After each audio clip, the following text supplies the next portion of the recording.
Testing 1 2 1 2.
Thank you. Okay, good evening members and welcome along to our Economic Development Regeneration Committee. It's nice to see everyone here in the chamber and those that are online. Members, we're just going to take the apologies as agenda item 1, and I've received apologies from Councillor John O'Kane, Councillor Kevin Savage and Councillor Flacker. Is there any other apologies from the floor? No. Alder. Thank you, Chair. Councillor Savage, Kyle Savage, he said he might get on, but he might not because he has no function on, okay? Thank you, Alderman Burns and Alderman Baxter. Alderman Ridley, if he didn't say it already, Chair, I wasn't sure. No, he's not online, so thank you. That's noted. Thank you. Okay, members, just as we start tonight's meeting, we want to take a moment just to mention Jill. Jill's sitting there with her head down. This is Jill's last committee meeting. Jill has been a member of staff from the old Armagh and then the ABC Council for some 24 years now, Jill. And we want to wish you all the best in your pending retirement on Thursday. I know it's coming up, and I know we might have another report for you to go through before the meeting's over, but at this stage you want to put that on record and wish you all the best for the future, Jill. Alderman Barry. Thank you, Chairman, and could I also wish Jill a very happy retirement. Obviously she's far too young to retire, Chairman, but I have had the pleasure of working for Jill with many years in the old legacy Armagh City and District Council, and she was always one of those officers that if called upon or asked questions of, she would deliver in her best way, and always one who clearly loved her job. I'm not saying that a lot of our staff don't, but what I'm saying is Jill was one of those who really, even on I think on 2 occasions, acted up as a director to Sharon O'Gorman. So very capable, very passionate about her job, and no doubt will be greatly missed in this organisation. And I would just like to wish her and her family all the very best, and thank you for your years of service here to this council, but also to me as an individual councillor, being from the Legacy Council. Thank you. Thank you, Alderman Barry, and obviously you had a much harder paper round. Is that what you were meaning, really, the way I did start it there? Councillor Lavery. Thank you, Chair. Yeah, just on behalf of my own group as well, Jill. It's a loss to the borough. You even not just lost the team, it's a loss to the borough as a whole, because, as you know, Chair, Jill is someone who gets stuff done. She makes the magic happen in tourism with a lot of those complex events that are going on, so it'll be big shoes to fill for whoever comes in. And you know, just generally have done great work in this organisation and for the community, which have helped along the way in business and all the rest. So just wish you all the best. Maybe see you about the streets and the borough and all, and some of our lovely events which you helped to set up and run over the years. I'm sure you still want to keep an eye on them, but I wish you all the very best for the future, Jill. Thanks. Thank you, Councillor Lavery and Councillor O'Hanlon. Thank you, Chairman, and like to echo the sentiments expressed by others, in particular by Alderman Barry. Jill, far too young to be retiring, and I'm not just saying that for you, but I'm just saying it for me as well, because I remember the day you started in the Marketplace Theatre. I was a casual assistant, so not only did I had the pleasure of working with Jill, but I worked for her whenever I worked in the theatre many years ago, and I think I was one of the staff tasked with cleaning out the space, which ended up becoming her office. Look, I think others have already said it, but Jill has been not just in the Marketplace Theatre, but in tourism, the arts, and in economic development. Whenever in Armagh Legacy days, she's always been very passionate about the arts. She's been very passionate about the Marketplace Theatre, and for me, she's always been very passionate about Armagh, and I'm delighted for her that she's got the opportunity to get to the stage in life where she can go, do you know what, it's time to sit back and relax and try something different and something new. So Jill, whatever the next chapter in life brings, I wish you health and happiness and many years to enjoy it. Thank you, Councillor O'Hanlon and Councillor Mackle. Thank you, Chair. Yes, just to be associated with all the comments of colleagues and to wish you all the best, Jill, in retirement from our group. Thank you very much. Thank you, Councillor Mackle. And Alderman Burns? Thank you, Chair. Just to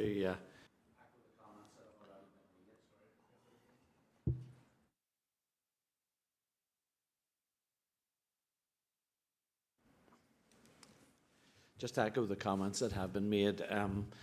24 years, a long time, a big commitment to one job or one organisation, and you know, you have worked hard. For the length of time that I have known you, you have really worked hard for not only Armagh but for the borough itself. And I would like to wish you a long and happy retirement. If I believe that anybody who can get out when they're still fit and healthy and have a bit of life to live without the hassles of work, fair play to you. I wish you all the best. Thank you. Very heartfelt, Alderman Burns. I think we'll all agree with you on that one. Okay, members, no other lights on at this stage, and I just want to advise members of the meeting that Jill is going to come in maybe. Okay, go ahead, Jill.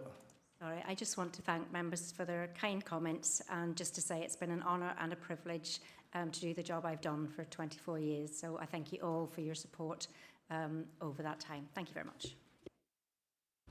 Thank you, Jill. Okay, members, just want to advise those in the meeting here that we have Councillor O'Hanlon and Councillor Mallon both online tonight at the meeting. Members, you will notice over to my right, your left, we have a back row tonight here, and I want to welcome those who are from the Town Centre Management team. They're very, very welcome. We had a pre-meeting there, and it was great to see them all here. So we do have Ricky Thompson, Town Centre Manager, we have Noreen, we have Orla, we have Laura, we have David Curley, the Town Centre Task Force Manager, and Helen McInerney, the Admin Assistant. So you're all very welcome tonight. Members, as you recall, we did have some members, some officers in before, and some of our staff in. The staff has been staff surveys done and some good stuff going on, and they've had a lot of work going on and a lot of building and team building, and so you're all very, very welcome along tonight to see what actually happens at committee. And I know everyone will be on their best behaviour to make a good impression with you, so we hope that carries through the night. Members, have we any declarations of interest, or are we happy to declare them as we go through? Happy to declare them through. Okay, members, we're now going to go to agenda item 3, and I want to welcome along tonight from Invest NI Kieran, Sharon and Ethna. And I know you'll know some of these members, you'll know the folks here. You're very, very welcome. And as normal, we have a presentation now, roughly about the 10-minute mark, and then we'll open the floor for questions. So I think, Kieran, you're taking us through first. So, Chair, members, thank you for the kind invitation. I would like to begin this evening by thanking the Council for your partnership with Invest Northern Ireland and for your support of our work over many, many years. Last year, Invest Northern Ireland published a new 3-year strategy with 6 key priorities, and they're captured on this slide. They are to boost business investment, accelerate innovation and skills, promote the city and growth deals, accelerate sustainability, promote local partnerships and drive global ambition. And we picked these 6 priorities because they were aligned with the Minister's economic vision of boosting productivity, providing good jobs for the people of Northern Ireland, promoting increased regional balance and delivering a low carbon economy. We took these 6 priorities and we translated them into the following key strategic objectives for Invest Northern Ireland. And these objectives cover everything from delivering 5,000 productive investments in Northern Ireland over the next 3 years to getting the companies in Invest Northern Ireland's portfolio doing £750 million in research and development, to winning 60 brand new foreign direct investments for Northern Ireland. One of the key aspects of our new strategy, aligned with the Minister's economic vision, was to increase our commitment to regional development. So we are currently in the process of rolling out what we call a new regional approach, which will involve increasing our staffing in our regional office network, but also and fundamentally increasing the number of investments that we are delivering outside the Belfast metropolitan area, increasing that from around 58% to an end of 3-year target of 65%. Over the last 5 years, you'll appreciate that we have been active in the borough, and in that time frame we have provided assistance of more than £50 million to more than 454 businesses in the borough, This activity, this support has delivered almost £300 million in total investment and created more than 1,700 jobs. Our portfolio of clients in the borough, including companies that you'll be familiar with, such as Armagh, My Park, White's, Heister and others, have been performing extremely well within the portfolio, and we would consider these key clients among Invest in I's overall portfolio. Given the specific interest of this committee in our land and property strategy and how that connects to our overall organisational strategy and what we plan to do under the land and property heading over the next number of years, I'd like to hand you over now to my colleague Sharon Keenan, who heads up our land and property team, to share exactly what we're going to do in the land and property space. Sharon, over to you. I'd begin by giving you an overview of Invest NI's land holdings right across Northern Ireland. So we have 49 business parks, of which we have land available in 30. In the past 12 years or so, we have sold quite a bit of land, so our land holding is starting to diminish. So we own just shy of 2,700 acres in total. Of that, the vast majority is occupied, 2,200, and we've sold that to businesses and they've grown into those sites, expanded, some have moved on, etc. So at the moment we have approximately 470 acres available for business across Northern Ireland. So from your council's perspective, these are the estates that we own, and I've shown you the land holdings by each of the estates and also the available land. So you'll see in Charlestown we have 3.77 acres available. At Edenavez in Armagh we've 7.4. Halfpenny Valley 12.3 acres, and our largest land holding is Mandeville. Mandeville in Craigavon is just shy of 100 acres, 95 of which are usable. So property activity in your borough. This has been, we've had quite a bit of business activity and quite a bit of business growth in your area. In the last 10 years, we have invested £500,000 in industrial infrastructure, and that was really to open up land and put in utilities or work with the utility providers for connections and so on. We've sold 22 sites, totaling 56 acres. We've facilitated the growth plans of 15 companies, 5 of whom haven't reinvested in property on 2 or more occasions. We're currently working with 5 companies on the growth plans that will see a further 16 acres sold for development in the council area. And looking forward from a land and property perspective, we are in the process of awarding a contract to open up additional land in Halfpenny Valley. So we'll be investing in the region of £400,000 in Halfpenny Valley, which is on the Portadown Road, just as you go into Lurgan. Our focus will be on the development of the Mandeville lands. That's currently estimated at approximately £10 million. And we will continue to prioritise working with the Mid-South West regional partners to deliver the innovation and growth city deals. So the regional property programme, this is a very high-level summary of the programme.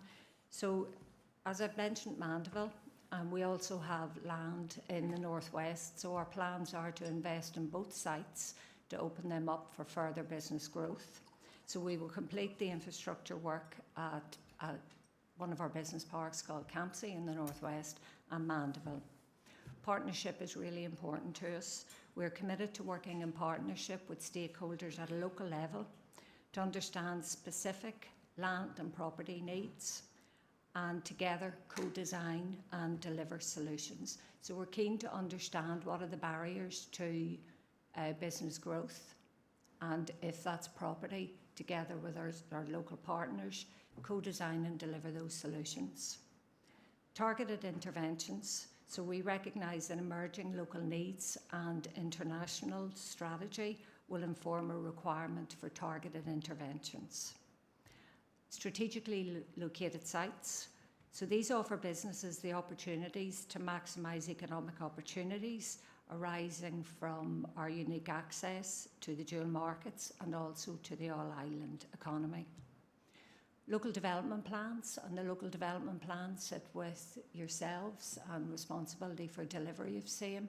But we feed into that process, and we will continue to work with your council officials on bringing forward the local development plans. We're particularly interested to ensure that there is sufficient economic and job lands associated with jobs across the life of the local development plan. And city and growth deals, as I mentioned, we're committed to ensuring that the investment in the city and growth deals is maximised. So the ambition of the Regional Property Programme to deliver between 300 and 400 acres of new industrial land across Northern Ireland, to provide at least one strategic business park, and to embed a more flexible and proactive regional presence to enable us to develop flexible and partnership property solutions tailored to specific regional economic needs. And it would be wrong of me not to mention risks associated with the Regional Property Programme. Budgets are a particular risk. We are in a tight environment for budget. We will explore alternative options for funding, and we will work closely with the Department for the Economy to ensure that, in particular for Mandeville, that we are allocated a budget to develop it out. Planning process is a risk. Planning brings certainty. So without zonings for new industrial lands, it's very difficult to bring forward new business parks. So we will continue to work closely with your colleagues on the planning process. The other issue with planning is sometimes planning can be slow, and we would like to see economic development planning applications prioritised so that they don't just fall into the tray and are treated just as they come. So we'll be working with officials to ensure that prioritisation. Infrastructure is a significant risk, and I don't think it will come as a surprise to any of you that wastewater in particular is a problem. We work very closely with the utility providers. We recognise the importance of adequate utilities to economic growth, and as I say, we're working closely with them we'd like to get to a position where we can align on our strategic investments. That's absolutely our aim. I'm going to ask Ethna to speak a little bit about the partnerships that exist.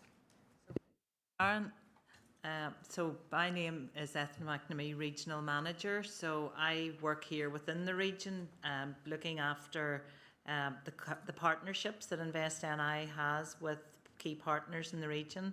As you can see, we're very, very active, very connected to your teams here in Council, to Roger, Paul, Nicola in particular, and your economic development team. We will be in very regular contact. I sit on the Community Planning Partnership Board, and in fact I chair the Place Board, which at this point has delivered place plans for Banbridge, Armagh, and just last week, when I was on holidays, unfortunately delivered the place plan for Dromore, which is a wonderful piece of work as well. The Labour Market Partnership, Stephen Fullerton, who works with myself, he sits on the Labour Market Partnership looking at the challenges around getting the necessary skills for the businesses that exist within the borough.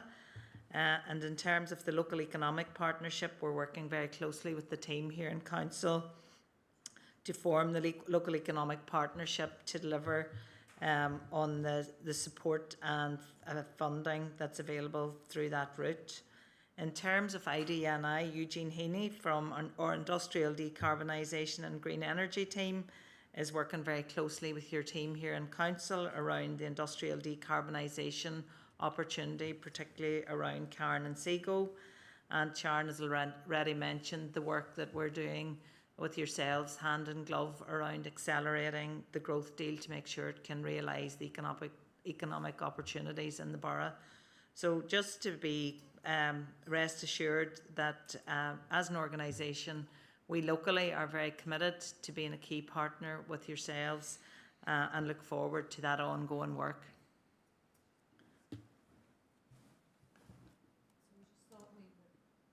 I just thought we would end with what can we do more of together, and I've talked about the infrastructure, wastewater in particular, and together if we can lobby to the benefit of your council for investments and so on in the infrastructure, that absolutely would be key to delivering additional infrastructure in your area.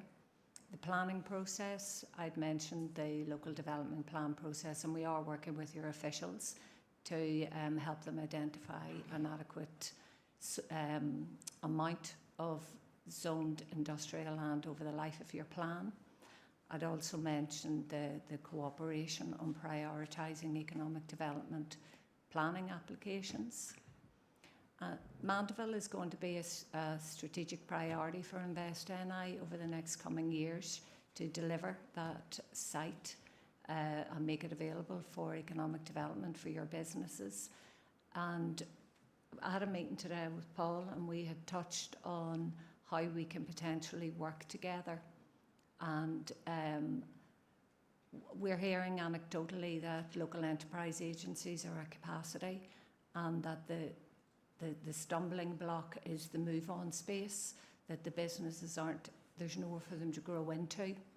And potentially Mandeville could offer an option for us and to work with local stakeholders to see if we can unlock that stumbling block, if we can together work to remove it and help those businesses to grow and move on. And subject to budget availability, potentially in the future, identify and deliver additional solutions, property solutions, to facilitate growth in the borough.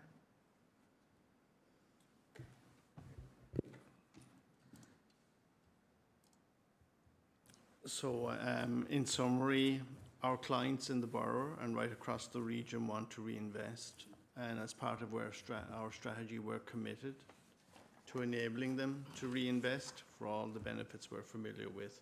We absolutely recognise the need for us to acquire and develop more land to enable our clients to undertake that investment, and we will, for the foreseeable future, I suspect, be working with our parent department and making representations in Stormont to secure the necessary budget to enable us to acquire and develop the necessary lands.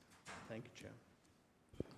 Okay, thank you very much, all three of you, for your presentation, and we thank you for taking the time to come with us. I think when we start off the presentation, it is one thing that is certainly music to our ears, that 65% of it will hopefully be outside of Belfast. I think that's always something that we're always keen to promote, and we want to make sure a good percentage of that is in this borough. Just before we open the floor up, there is some good figures, and 60 million being given to our businesses and the jobs and stuff. There was a slide there about $500,000 for infrastructure in the last 10 years, 22 sites and 56 acres developed, with a further 5 at the moment, 16. Is that comparable to other areas? Because to me it feels light for the amount of industry that we have in this area, but I'm just wondering, is that sort of where it would be across the board? Or because I know we're always trying to push and go with the amount of fat register business we have here, and just if you could touch on that one for us, thank you. It's actually quite high. So in terms of our land sales, this, you would feature quite high in that scale. I'd mentioned that we actually don't have an awful lot of industrial land across Northern Ireland, but this council area has been unusual in that we have had a lot. We've had hundreds of acres. To be honest with you, I never thought we'd see the day that we were starting to run out of land in your area because we had so much. But it has been very successful.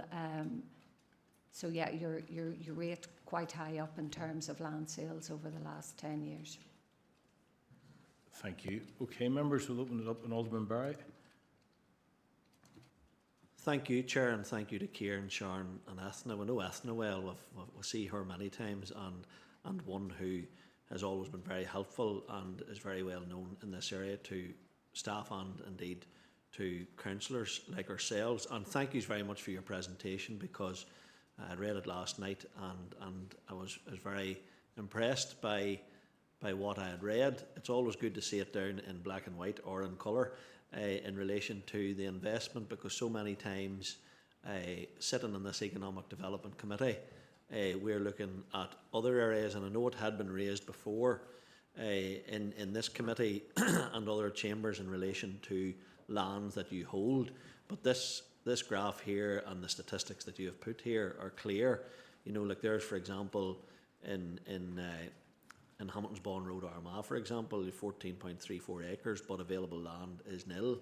So I'm taking that all of that land is used up, which in one way is good, but I suppose as councillors we would like to sort of, when you talk about your strategic plan and your new regional approach, I guess it would be good for us to sort of have that conversation as to see what your thinking is in relation to looking at other areas and strategically located sites, as you have mentioned in your presentation. So thank you very much for it. It is very positive, it is very good, but there's clearly a willingness, as you will no doubt be aware, that Paul, Nicola and the team and ourselves collectively want to continue to work with you and engage with you.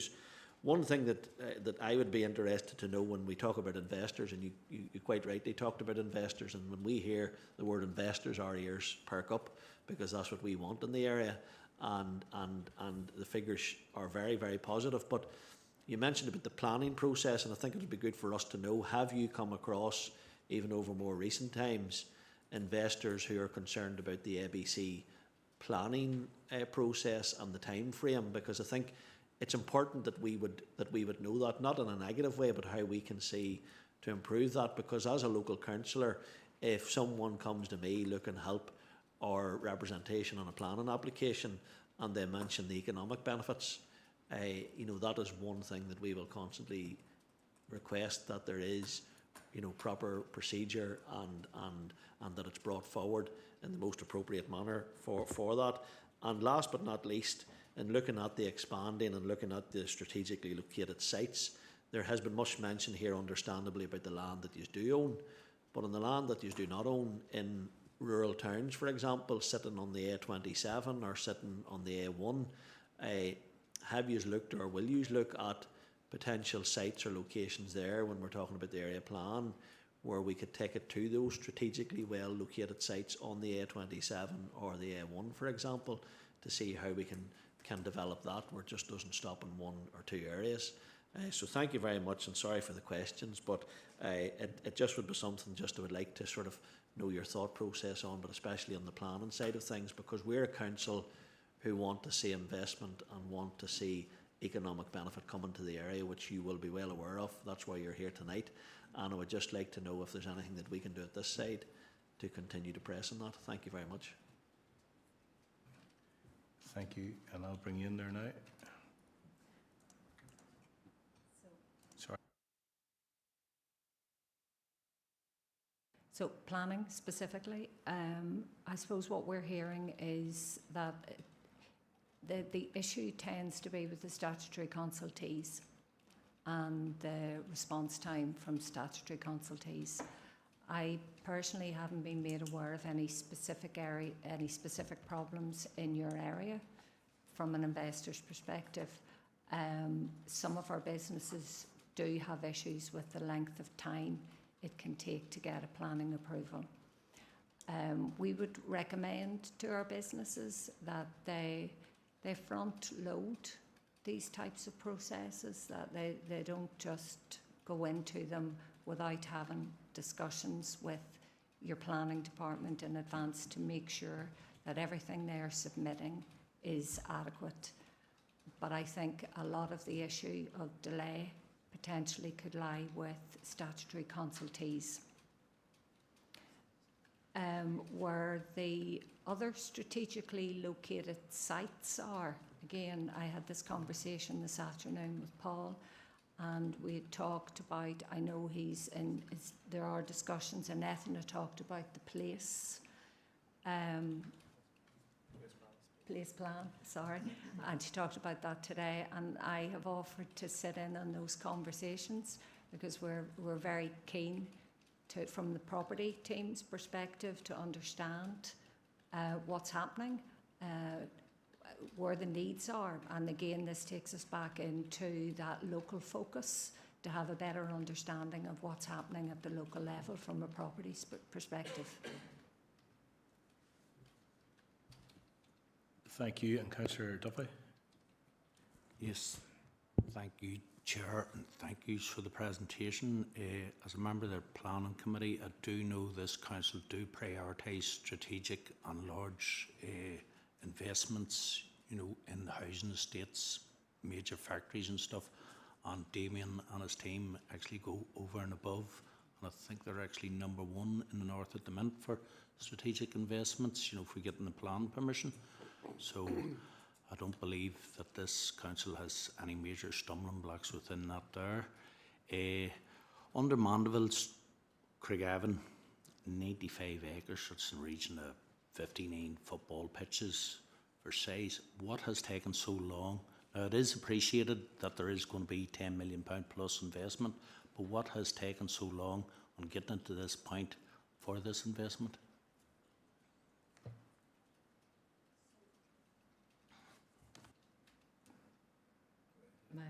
Traditionally, we don't develop out all of our lands in one go. We develop them out in stages. So to date, we have invested in those alternative sites in the area, with the view to whenever the demand is needed and those other sites have started to fill up. So the other Craigavon, Portadown, Lurgan sites, and as they've started to reach capacity, that's the point at which we will invest in our next site. We don't tend to do them all in one go. So Mandeville wouldn't be unusual for any area that we would have had a lot of land holdings in. So the way we view it, the time is right now because we're starting to reach capacity at Charlestown Business Park. Similarly, Halfpenny Valley industrial estate is starting to completely develop out, so the time's right now to invest in Mandeville. We also had a very large interest in the Mandeville site a couple of years ago, that a business that would have taken the entirety of it, and again that was another reason why we didn't start the development works. They were going to buy the entirety, and alongside it they were going to invest in a supplier village. So that stalled us investing at that point in time.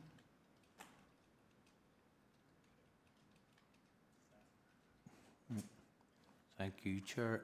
Have you any idea of a timescale it will be, Mandeville will be ready for businesses moving in?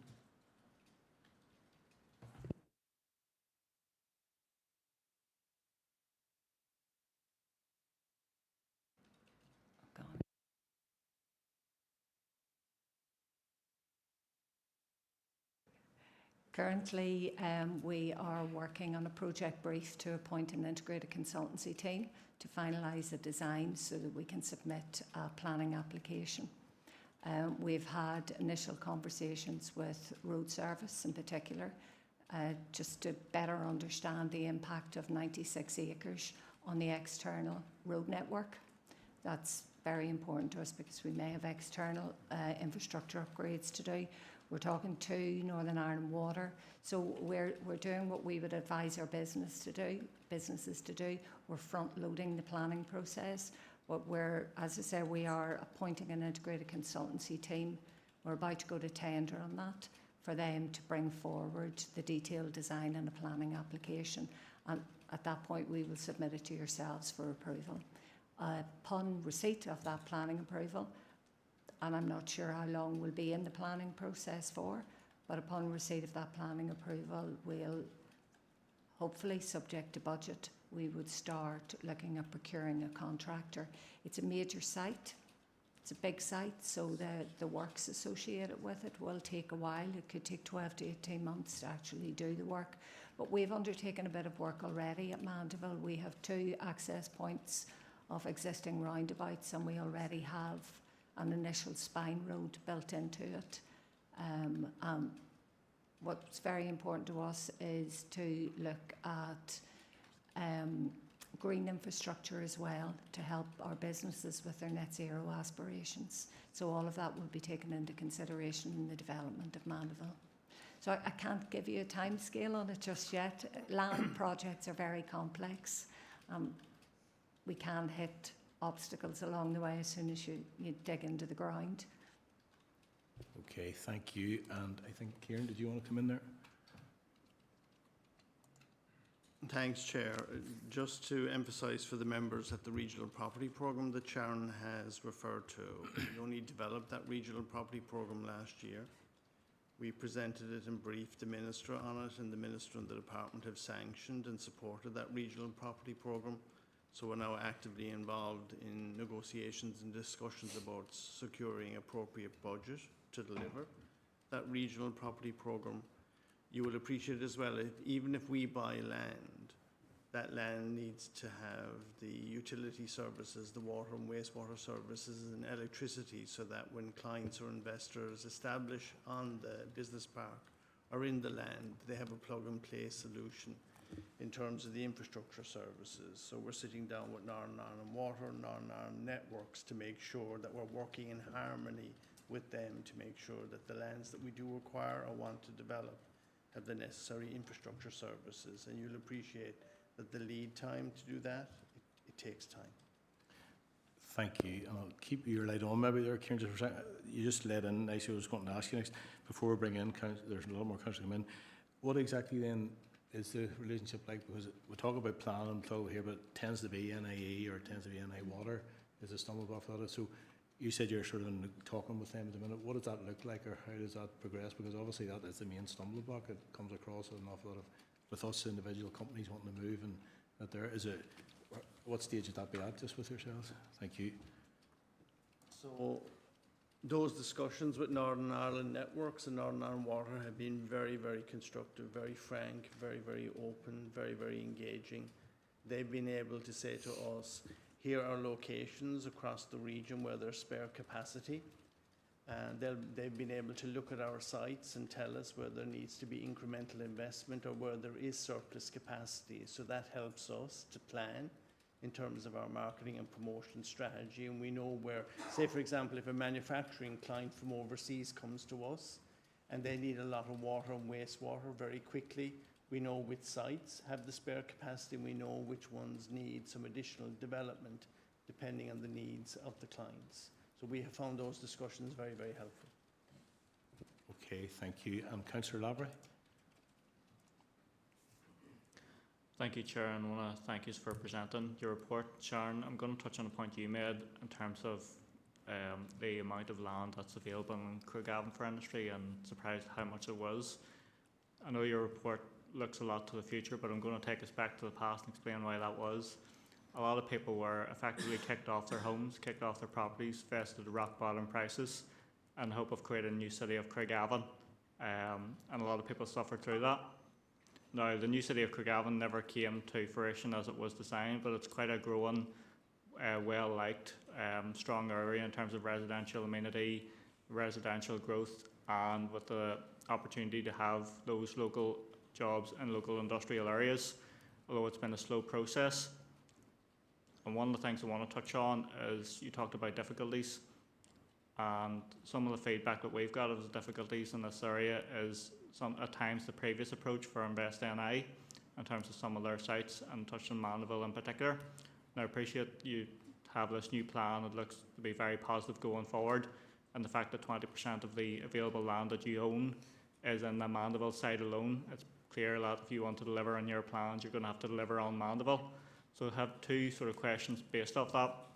In previous issues when they were arisen, there was queries regarding that there were certain types of businesses that were only going to be allowed in Mandeville, which resulted in some businesses actually being turned away from that site, and therefore not being able to invest, create those jobs and all, everything that goes along with that, because obviously you build local facilities and local industrial estates, creates jobs for local residents, tax income for council, you name it, it's very good all round. So is there any criteria or strategy in particular regards to the delivery of that Mandeville site? And the second question I want to ask as well, you've mentioned resource being an issue for yourselves as Invest NI. Obviously you have a lot of land there, and talking about Mandeville in particular, when you sell land at Mandeville, will that then be strategically invested to increase opportunities in the rest of Mandeville? and indeed the rest of the borough, because you've touched on some of the mid-south west for here. We need an additional land in a couple of areas of the borough. Would there be opportunities whereby Invest NI, when they're selling off their current portfolio, that it's ensured that that land is reinvested in the borough or in the area? Because ultimately that land was taken off people to provide industrial growth in the 60s, and it hasn't been delivered at present in that time, but you have a real opportunity to do that. So the second question there, in terms of the specific nature of the reinvestment, and then the first question was in the specific nature of businesses you're hoping to attract there in Mandeville. And indeed, as you've mentioned, there's a lot of businesses who may be already in the borough, may want to move there because of the difficulties in the other sites. So back to yourselves, Chair, if that's okay. Okay, is that yourself? Yeah. Just once, yeah. So Invest NI land was reserved for the businesses that we support. So that has been our position.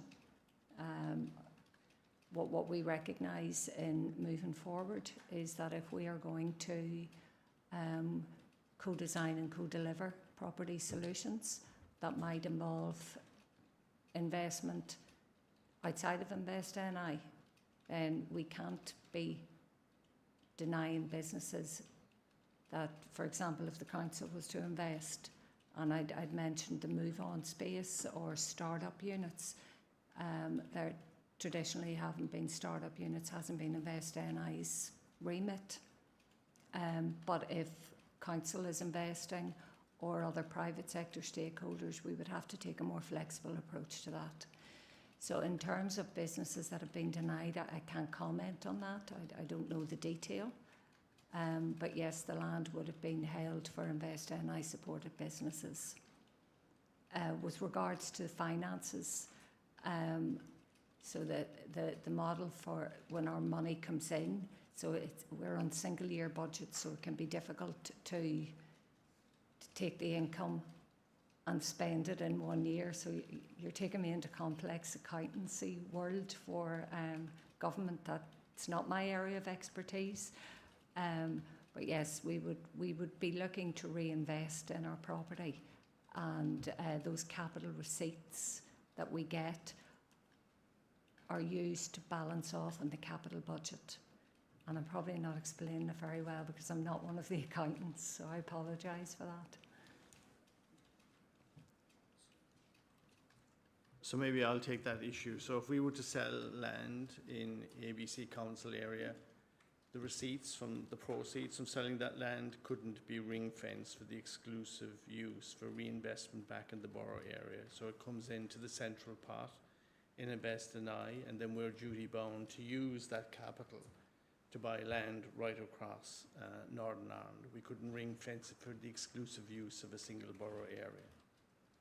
Okay, thank you. Kashavi, looking back in. Yeah, thank you for Sharon, Kieran answering those two questions. I just want to pick up on the point you said, Sharon, about Invest NI supported businesses. Does that mean a business who comes along does not need financial support from Invest NI, just needs a bit of land, will not be able to access that potential Mandeville site? Because just obviously we're all learning here. I don't want to be in a situation where we end up at two tiers: those that have access through the door and not those that don't.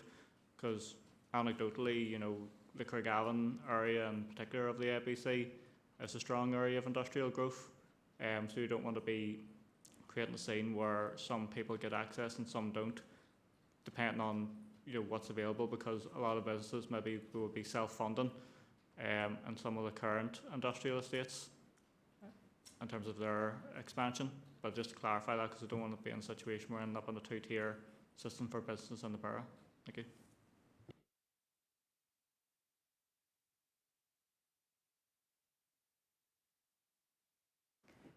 So being an Invest NI supported company doesn't necessarily mean financial support. So it's not about, if you don't get financial support from us, you're not a client. We work with a number of businesses. Our key criteria are export driven, or the potential. And I don't want to get into too much detail. Again, I'm from the property perspective, so but it's not just all about financial support from us. 9 out of 10 companies that we would sell land to, there is no financial support necessarily go with that. They're just the businesses that Invest NI are working with. So it's not just about financial support. We work with a lot of companies in an advisory capacity as well.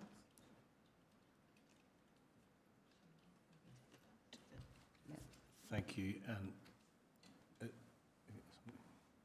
sorry, go ahead, Ethna. Yeah, so just to clarify, just from an Invest NI, so obviously we're at the regional office level, we're the first point of contact for businesses. So it's not all about, so in terms of eligibility, we're looking for manufacturing and tradable service businesses that have the potential to employ at least 10 staff within 5 years. And as Sharon has said, we're looking for those companies to be innovative and to be driven by the ambition to grow their business in export markets. But we work with a lot of businesses who are not seeking financial support.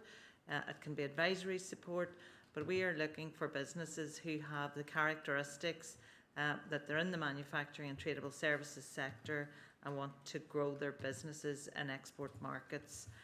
So it's a broad definition. But we're certainly looking to service those businesses who meet those characteristics. I suppose really where we're coming from is kind of here, it can be seen as restrictive then at times, those sort of figures on it. I mean, somebody local just wanting to trade locally and something, that type of thing that's not manufacturing or exporting is ruled out really. Is that what we're saying? Is that what we're trying to get to, I think, just to find out? So it's not ruled out. I mean, our preference is to have the land to enable our existing clients, and there are more than 3,000 of them, to expand.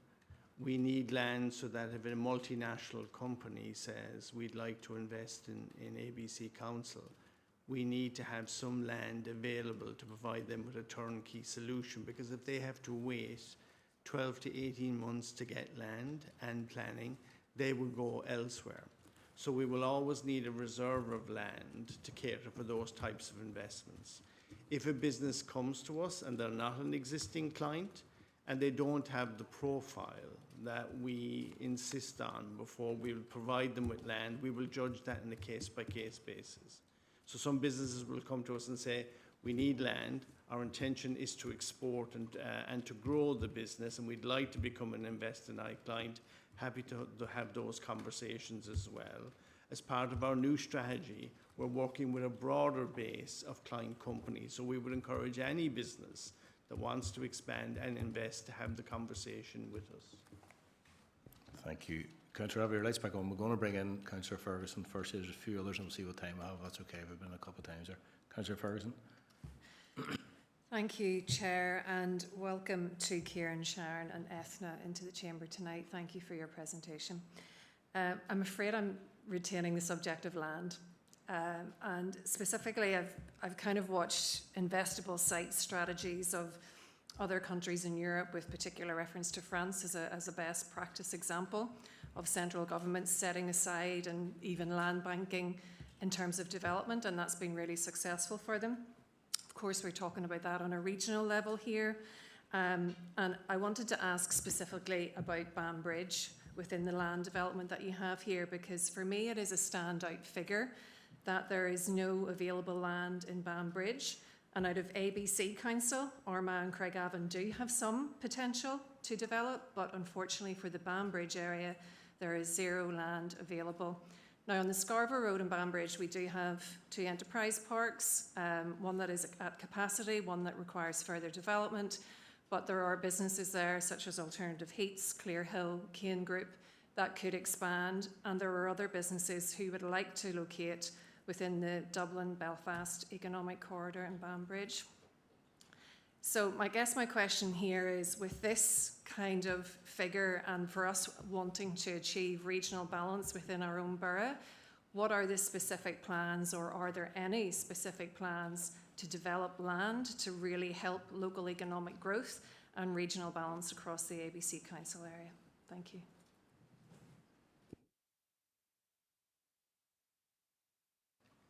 So these are the conversations that I will be having with Paul to talk about specific needs right across the council. You're talking about the enterprise agencies, and this is something that we are hearing anecdotally, and we'll need to get into it at a local level, talking to the enterprise agencies themselves to understand what's stopping their further expansion, and also what's preventing the businesses from moving out of the enterprise agencies.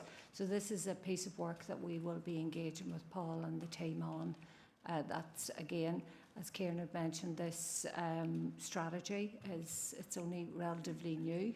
So as a team, we're starting slowly to expand slightly so that we can get into these detailed conversations at a local level.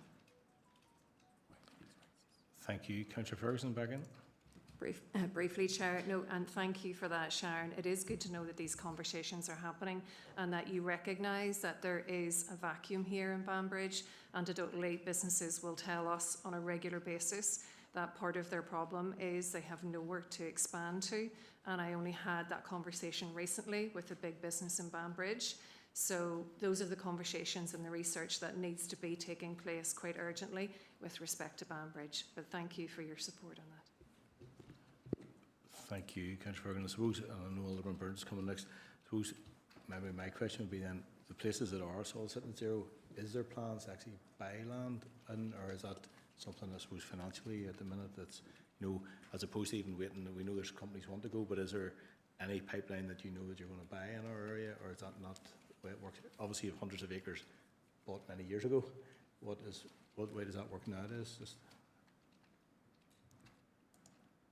So currently we have, our plans are to invest in our existing land holdings for now, and that's where our focus will be at this point in time. And then as we get into conversation at a local level and understand the need, then we'll look at the possibility of bringing forward cases for additional land. Thank you. Alderman Burns.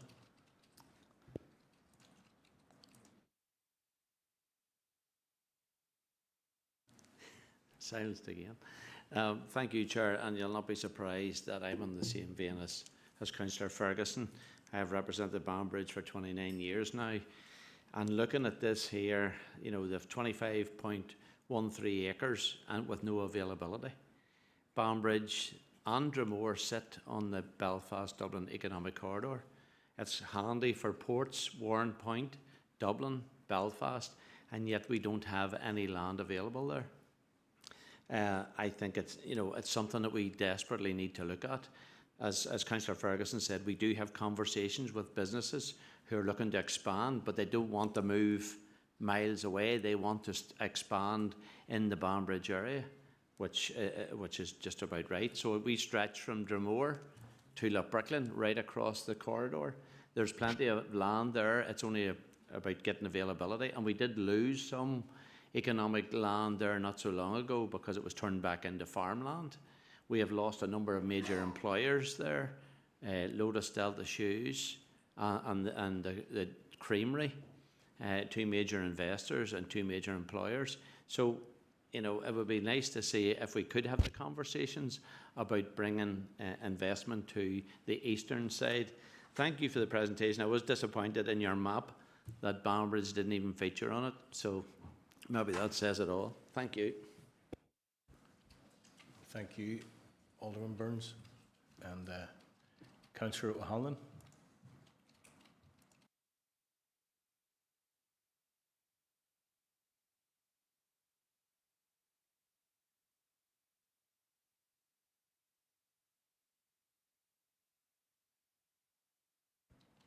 Councillor O'Hanlon, you're on mute. Sorry, Chair. Maybe not a bad thing.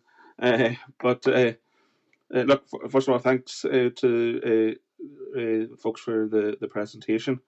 And Sharon, I suppose, a bit like others, I'm going to take you down the route in relation to lands, and in particular Armagh.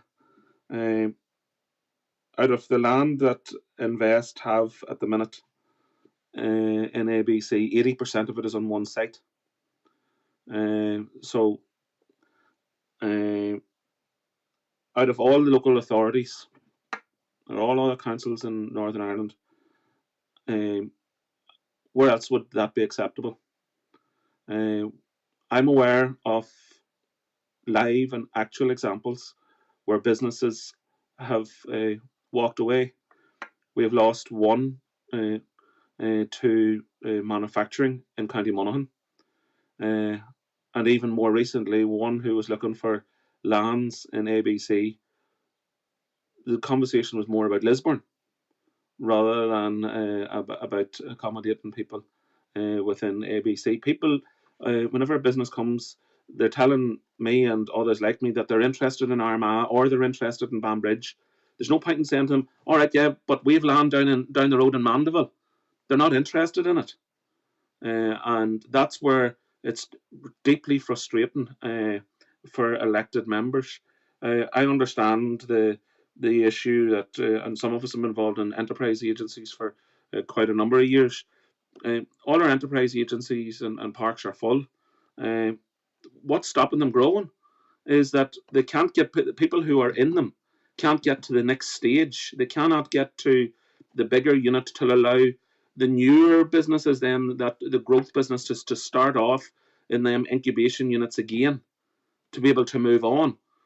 So, you know, I would be very keen to see a plan come forward that would see land purchased in places like Armagh City, purchased in places like Banbridge.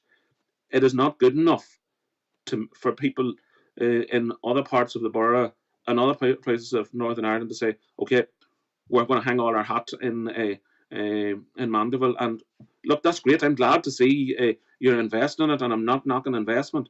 But what I am saying is it's not good enough to put all your eggs in one basket and say that you're investing in one site in the borough, in one piece where you have 80% of your land holding in a council, a borough the size of ABC, that you're investing in only one single site.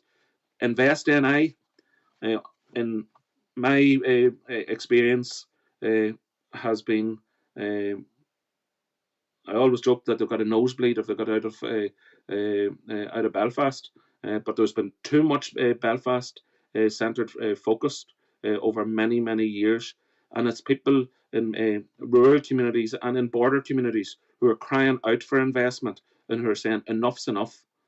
So I would be really keen to see some proposals brought forward for land purchases in Armagh. Thank you. Thank you, Councillor Hanlon, and Councillor Lavery, let you back in briefly if that's okay. Thank you, Chair. No, it's just to come in really to emphasise that point that sort of Ethna was talking about, and just to go back in terms of Mandeville, you know, it's been a vacant site now for 50 years effectively.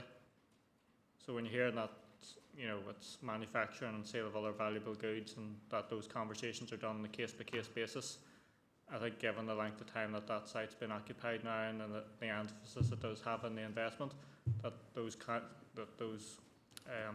conversations, more of them end up in a positive resolution than maybe have done so in the past. And I understand when you're saying sometimes you need a big site there, in case of someone comes out of the sky and wants to plop a big, huge investment in your lap.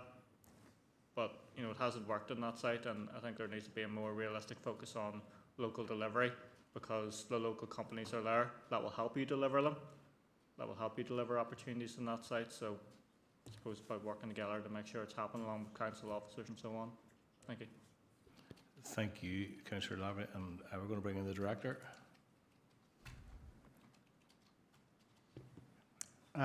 Thank you, Chair, and I'd just like to thank Kieran, Chair and Ether as well for, I suppose, taking the time to, I suppose, give us the presentation. I also note and probably reiterate a number of members' I suppose comments tonight, and I think it's a lot of it is about, you know, grow on space, all those comments that have been mentioned, and land and purchase and stuff. And I suppose what I think it's important to also acknowledge that I suppose as a result of the Minister's new priorities and Invest in I realigning themselves and to those new priorities and looking at new strategic direction. There will be a period of time, I suppose, that Invest need to try and pull this through. I suppose the early indications are positive in terms of that. Certainly, it has been encouraging. Certainly, talking to Sharon more recently, and having that local discussion, looking at identifying local lead, and I certainly know that's part of my job, representing all the elected members and all parts of the borough to try and see where we can advocate for this district moving forward, I suppose, but recognising that it will take some time. This is a new strategic direction for Invest NI, so I just wanted to maybe mention that and reassure members we'll continue to work collaboratively with Invest NI moving forward and see what we can secure for investment in the borough. Thank you very much for coming, and as Paul has said, we do look forward to continuing to work closely. We do thank you for all the work that has gone on.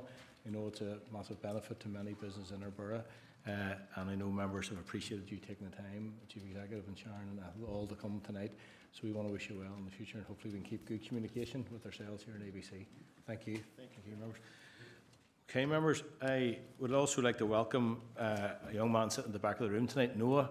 Noah Mawhinney is here all the way from Louisville, Kentucky. He's my nephew, and he's here tonight, and I'll be all embarrassed that we mention him, but I did want to leave his welcome to now for his granda, who's well known to many here at Maynard when he worked with Invest NI as a director for 10 years, so it's quite strange tonight that Noah's here, home for 2 weeks holiday, and he decided to come to council.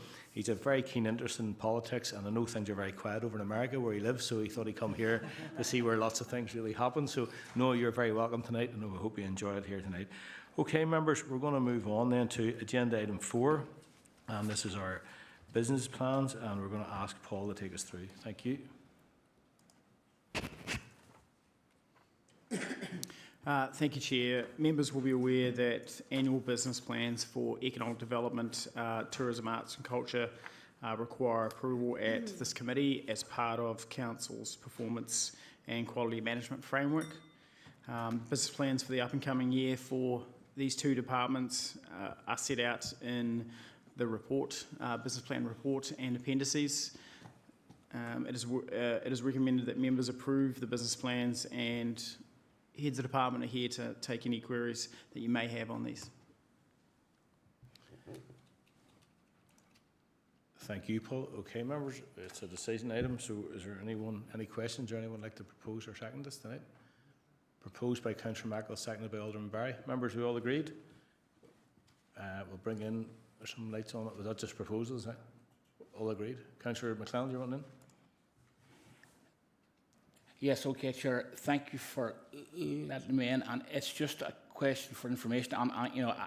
I have no issue at all with the report, and I suppose my question, I'm somewhat blindsided by the fact that I've never sat on the Performance and Audit Committee, but there's a paragraph there that it will be kept under or that progress will be kept under quarterly review. Now, personally, I'm not the greatest liker of key performance indicators because I think they can be there for the sake of being there, but is that the type of matrix or mechanism that's used here in terms of keeping plans such as this under review? Thanks, Chair. Thank you, Councillor McLellan and Paul.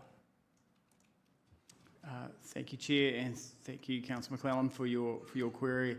Yes, essentially there is quarterly updates to the Performance and Audit Committee on that, and I suppose next month we have a update on, I suppose, looking back on the previous year's performance indicators, if you like, around that. But yes, that is the process.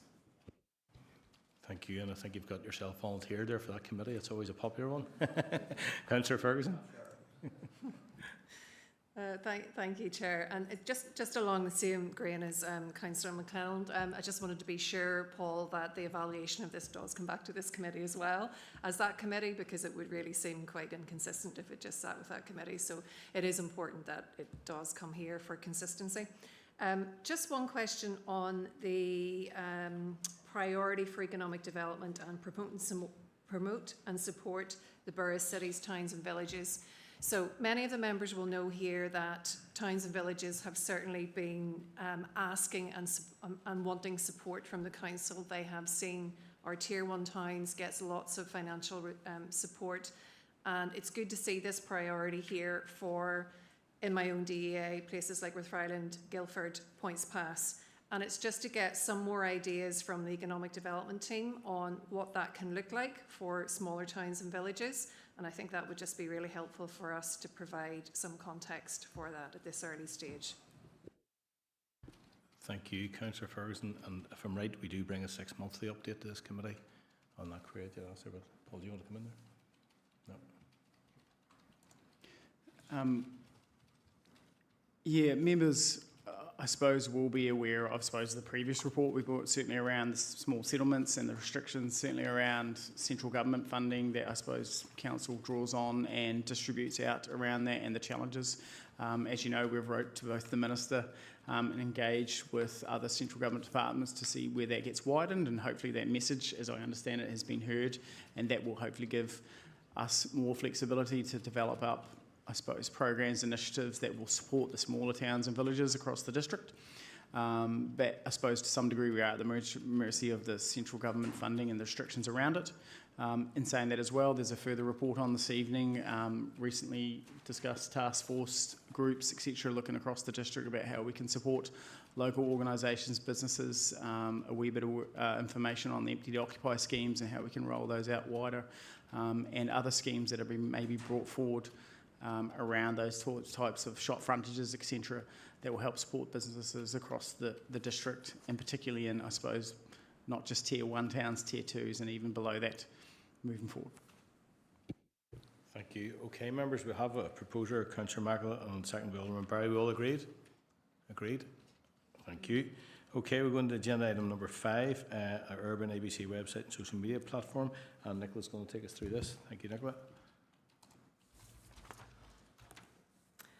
Yes, thank you, Chair, and good evening, members. Item number 5.1 is indeed the Urban ABC website and social media platform.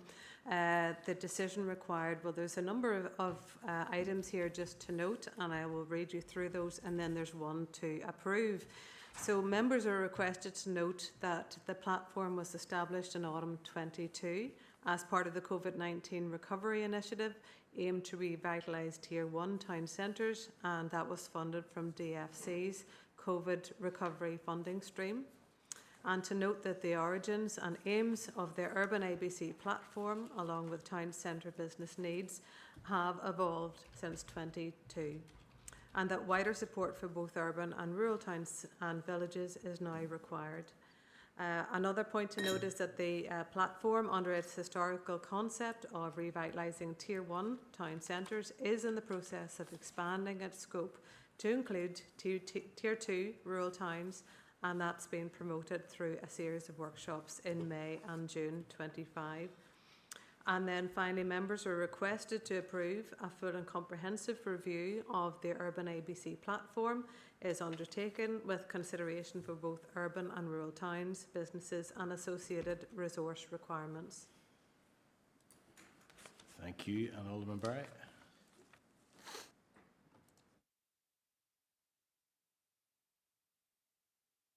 Thank you, Chair. Thank you, Chair, and thank you, Nicola, and the team. And of course, as you said, Chair, we welcome the town centre managers and staff here tonight, folk that we annoy quite regular, but of course they'll be too professional to agree to that. But thank you very much for the work that you do and continue to do, and are all worked very, very hard.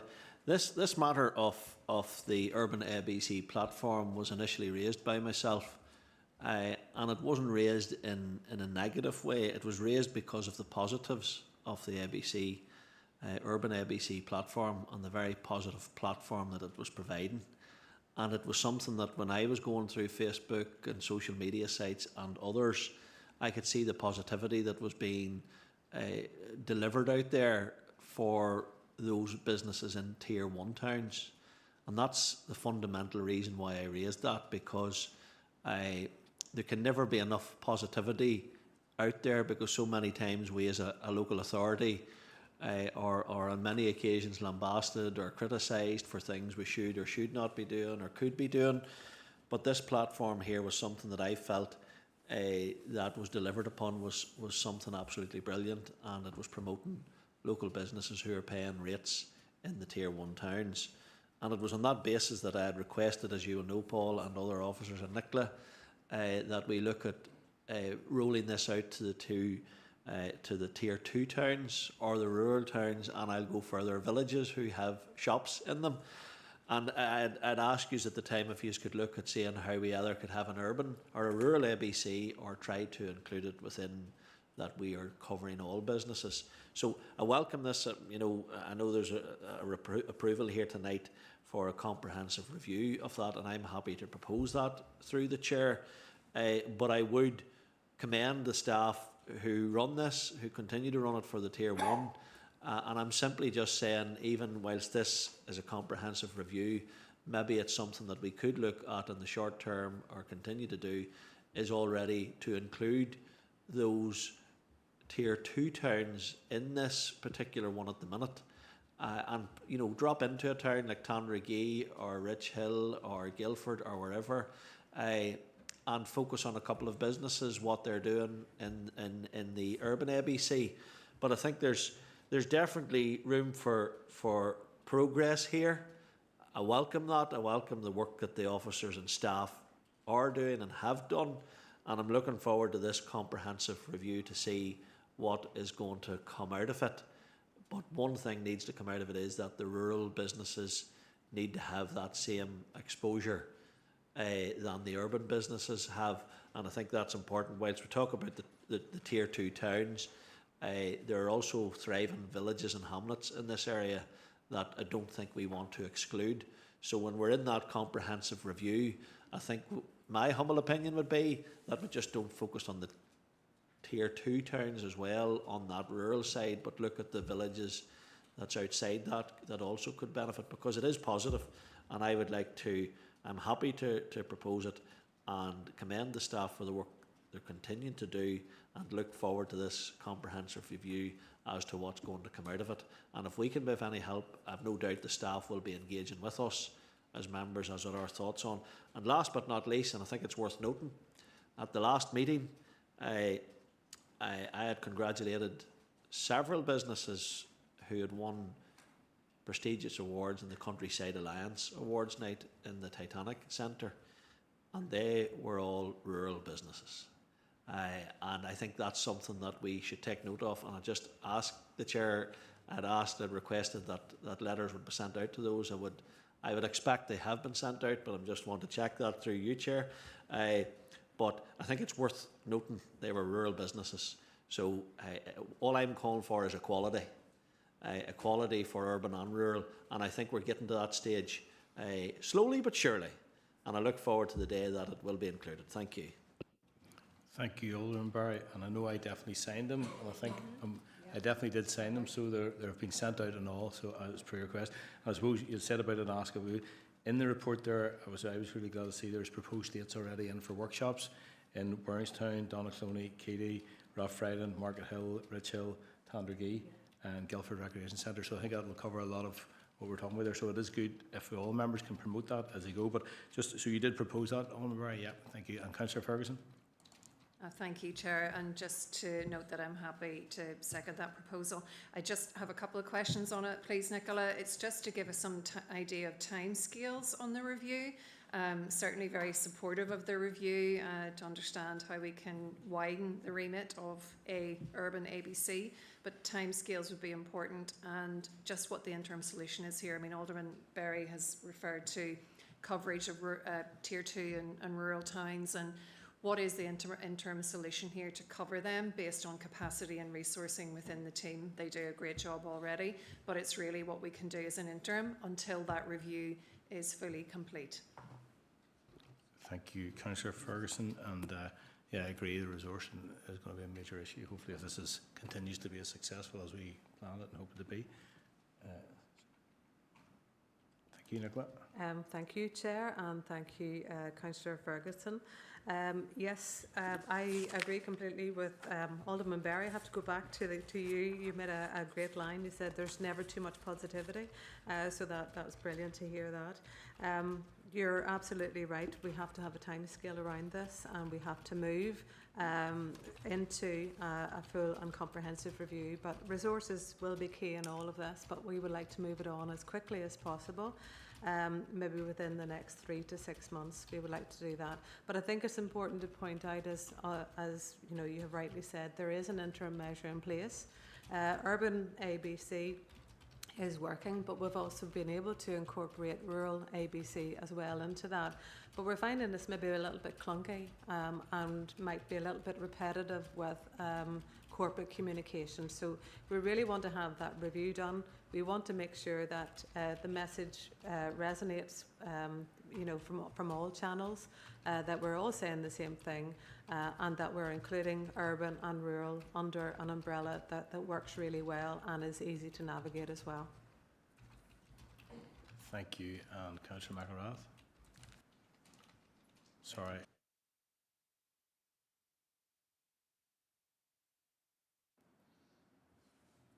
Thank you, Chair. Listen, I'm going off script a little here, but just when Alderman Berry's talking about the subject and we're thinking about promoting our towns, Tier 1 and Tier 2, one of the businesses Portdown mentioned to me recently, and we're going to talk about Christmas later on, but one of the businesses said to me, why do we not utilise the lampposts where we put the Christmas decorations for advertising for our businesses? And I thought, you know, there's a really good idea.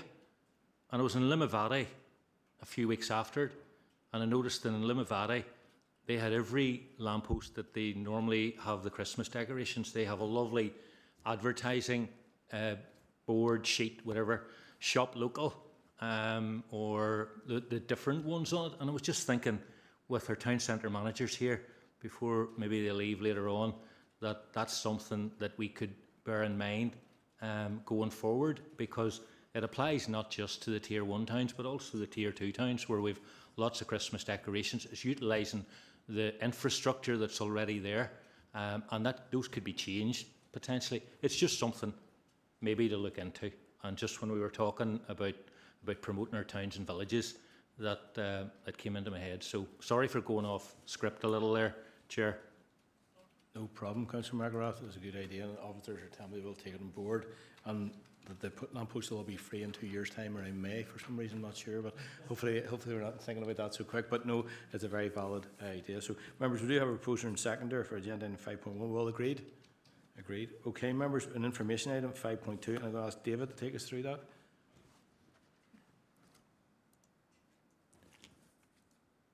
Yep, thank you, Chair, and thank you, members. Item 5.2 is just regarding the artisan food and craft touring market.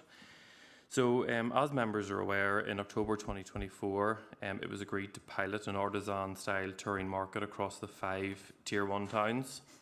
So this information report presents the findings from our first market held in Lurgan on the 19th of April.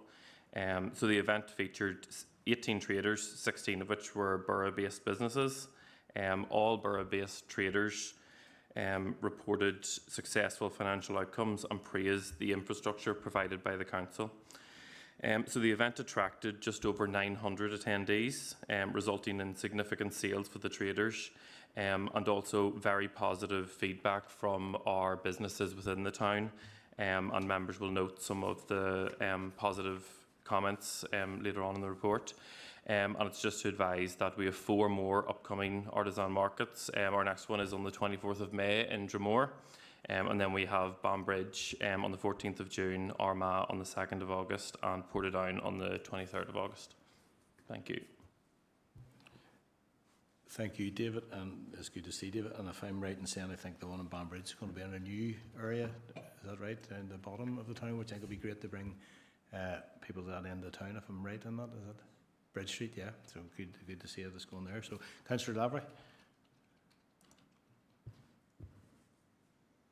Yeah, thank you, Chair, and thank you, David. Just want to come in and thank the team for all the work there they did in the Lurgan one. It was a nice event and a nice day.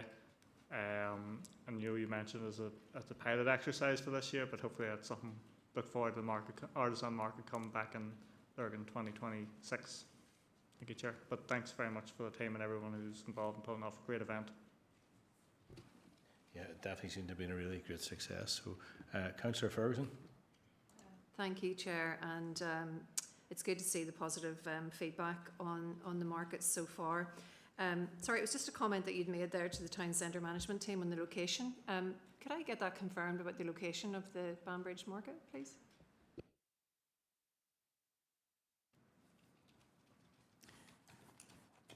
Yeah, thank you, Chair. I suppose in the report it does mention Railway Street, and I know the ambiguity, if you like, that sits over Railway Street, but essentially it is between Bridge Street and I suppose the car park in Downshire Place, I think it is, and so next to the Imperial Bar and in that area. So just to confirm, that's where it is.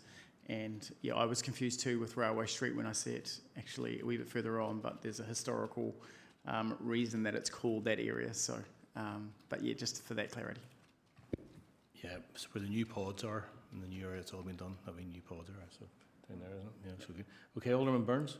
Thank you. And just to confirm, I'm old enough to remember when Railway Street was there and went right through where the council offices are in Banbridge now. I think this is a great initiative, and I think congratulations to the officers involved. Anything that brings extra footfall to the area, and I hope that we're following on from the success of the one in Lurgan. Hopefully they'll be successful, and then we'll be able to roll them out more often. I think that the more often we have them, the better, the better footfall we'll have in the towns. Thank you. Thank you, Alderman Burns. And Councillor MacDonald. Okay, Chair, thank you for letting me in, and I guess it's just to sort of, it's just to first and foremost echo comments from other colleagues in terms of the success of this initiative. It certainly is very good, and I'll certainly look forward with interest to the event in the square in Dromore in my own DEA coming up in a couple of Saturdays' time.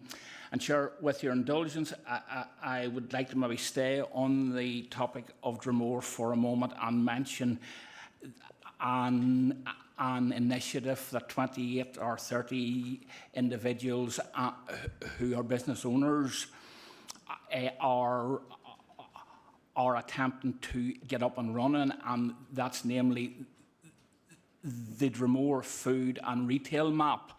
And I know certainly Laura and Nicola and Paul have all been in discussions in recent days and weeks on this initiative.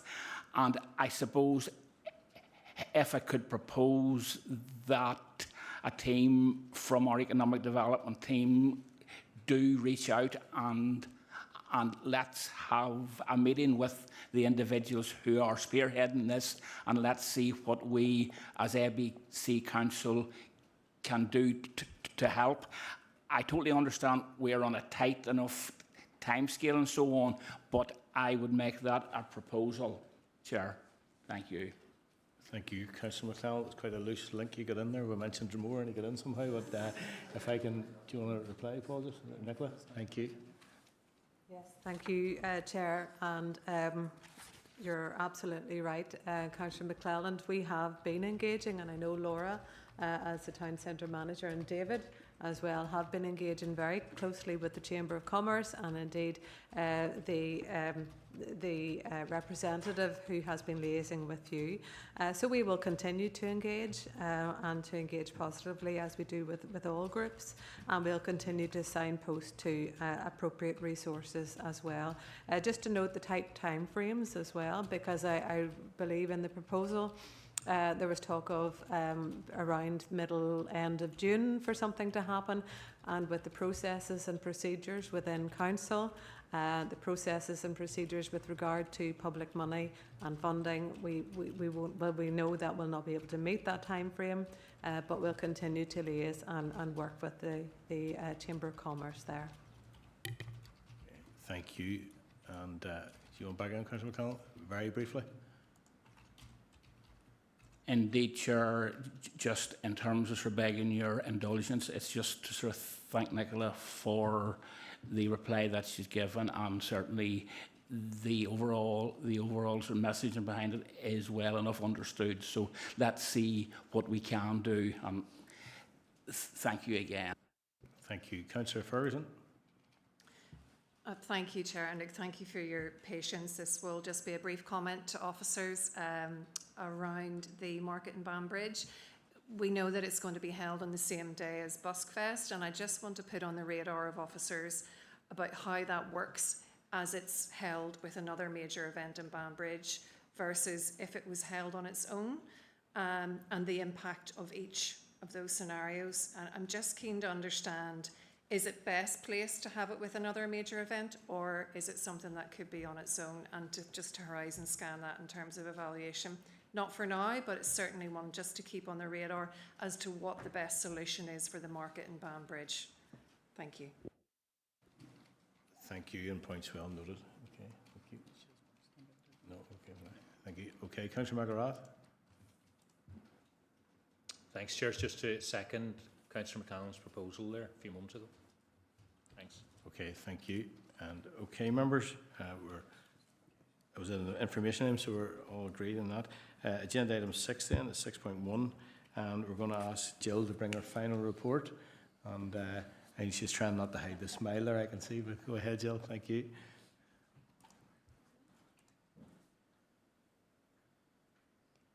Thank you, Chair, and thank you, members.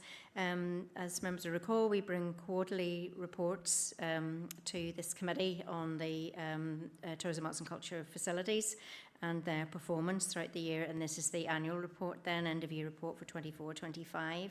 I'm just going to pull out some highlight figures and activities for members.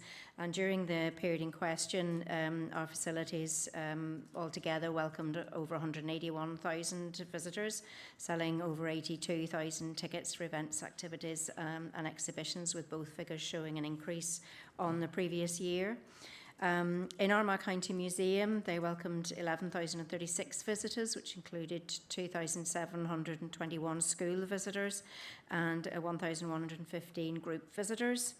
And the museum delivered a programme of temporary exhibitions alongside their permanent collection programme, including, of particular note, the Posters from the Past, which was an exhibition made in collaboration with the Armagh Townscape Heritage Project, featuring a collection of historical handbills that were discovered when that project was undertaken, the Townscape Heritage Project. So that was a great fascination to local people.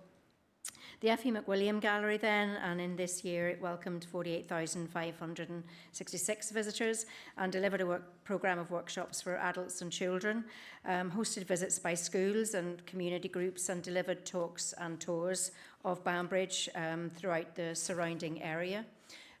Its exhibition programme, temporary exhibition programme, featured artists and work of international significance, but one exhibition of note was as far as the eye can see, contemporary painting from ABC, featuring the work of 11 local painters, from established artists to recent graduates, and again proving very popular with visitors to the gallery.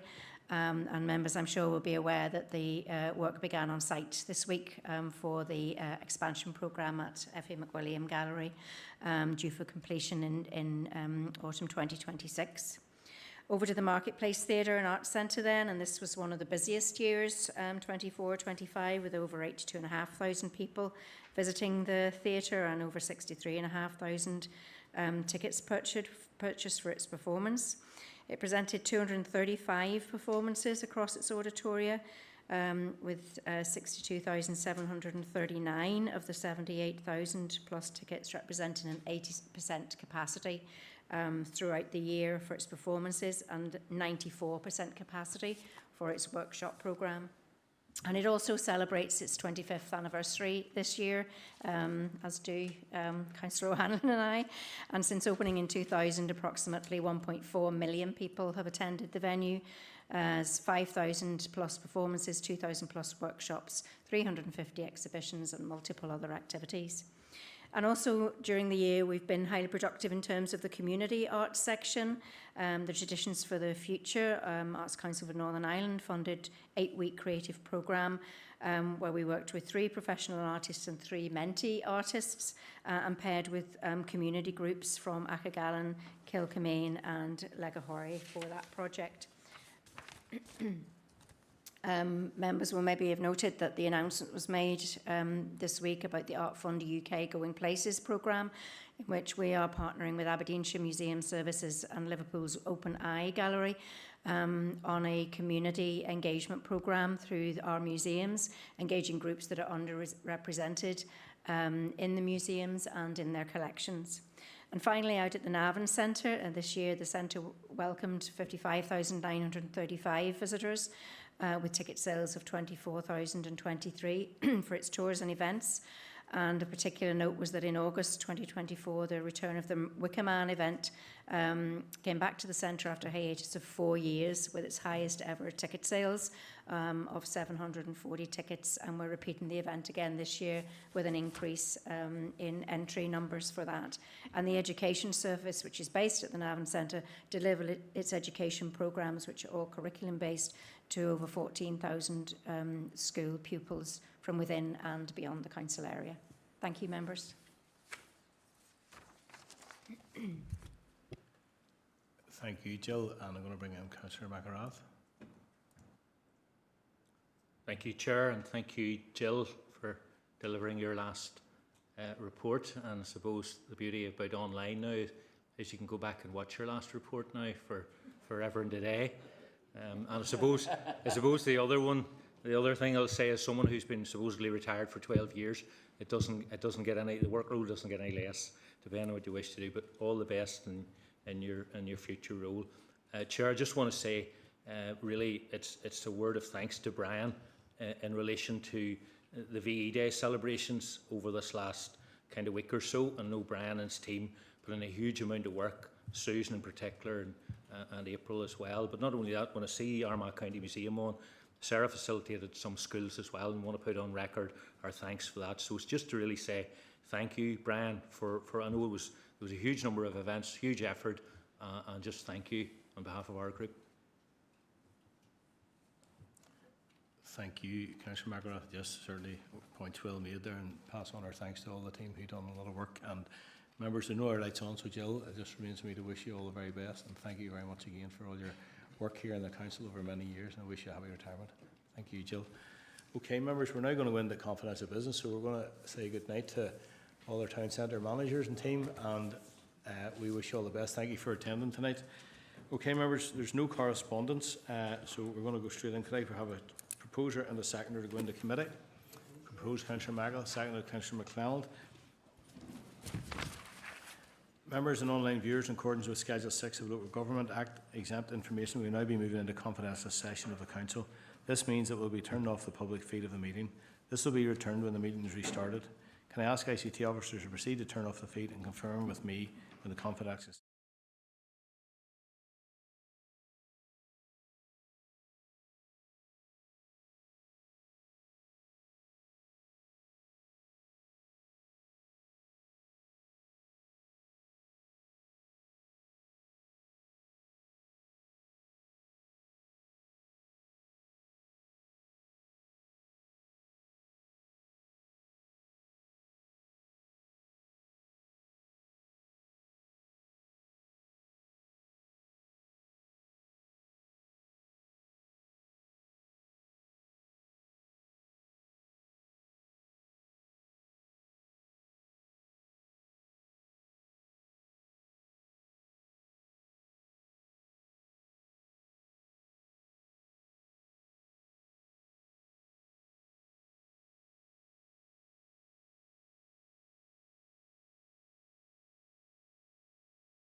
Thank you. Okay, members, I need another proposer and seconder to agree the recommendations in committee.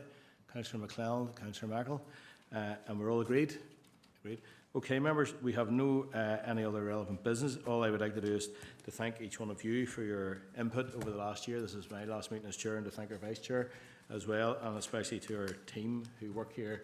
And I've certainly realised how hard every one of the team does work, to our director and to the heads of department and right across the board. We had some here tonight, we have quite a few here, so I want to put on record my thanks to them. And I do think this is one of the most vital committees. I've had the pleasure of being on it the whole time I've been on council and chaired it before, vice chair. We did set out 10 years ago that our number one priority for this council was our economy, and I think it's something we really need to make sure we keep in focus and support the team. And we should, from my point of view, we should be willing to try some new things from time to time. We won't always get them right, but I do think it's really important that we do think, because things are changing. We've realised tonight how many things that started off need more support, maybe need differently. So I would like to wish whoever fills this chair next month the very best and their vice chair, and thank you all for your participation in the meetings. Thank you. Thank you. Councillor Lavery. Thank you, Chair. I was just going to come in and congratulate you and the Vice Chair on your role for the last year, but then I was looking at the wee AGM places for like incoming year and see it's a DEP Chair and a Sinn Féin Vice Chair, so unless you're looking both to do the double, maybe a wee bit premature, but no, I just want to thank you for your work here in the last year and wish all the best. Thank you very much, and I'll let the Vice Chair answer that one. No, we're joking. All right, thank you, folks. All right, thank you, good night.